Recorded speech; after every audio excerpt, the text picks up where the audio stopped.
the next thing that we have to talk about is a budget. Now, easily 95% of contractors across the U.S. and Canada do not put together a budget for their company, but you have to have one in place. This is one of the financial tools that you need to use to basically check the health of your company. There's a lot of different reasons companies don't put them together. I don't have time. I don't know how. I'm not going to use it anyway. How do I know what's going to happen next year? The list goes on and on. Right? But here's the thing.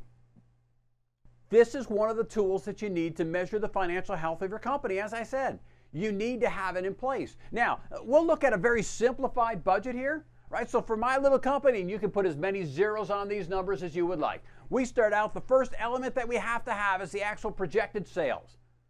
Right? We look at that part of the puzzle. And if you don't know what you're going to have for sales next year, don't worry. Nobody does.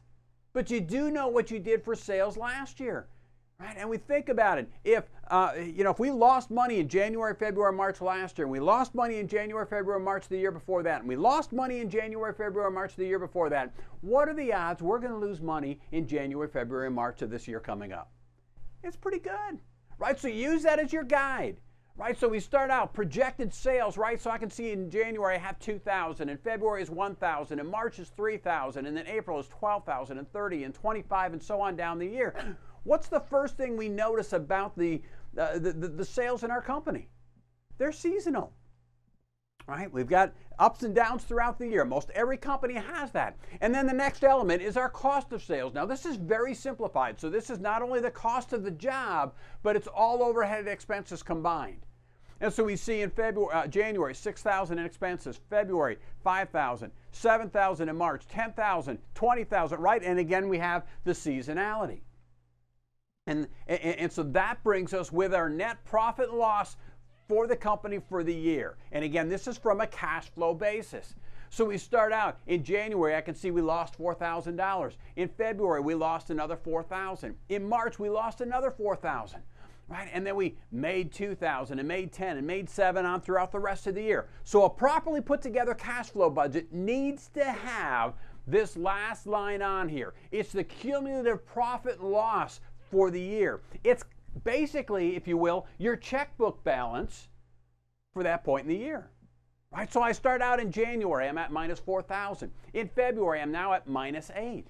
In March, I'm now at minus $12,000. Right? In April, minus 10. It's May before I finally break even, right? And June before I have any positive cash flow. Does that look at all familiar? Of course it does. The only thing that changes is when that negative portion of the year hits. Right? So we have to have that in place. There's a couple of elements here that are really important. Number one, if I look at the end of my year, I see we finished out the year at plus $17,000. Now that plus $17,000 means absolutely nothing if we went out of business back here in January, February, and March. We have to plan for the year. We have to plan for our cash flow. Now, one of the things that will happen throughout the year is, again, remember, usually about November, December, we go sit down with our accountant, and they may see that positive balance and say, well, hey, you're having a good year. You better go spend some money. Now, the problem is, should I spend this money now?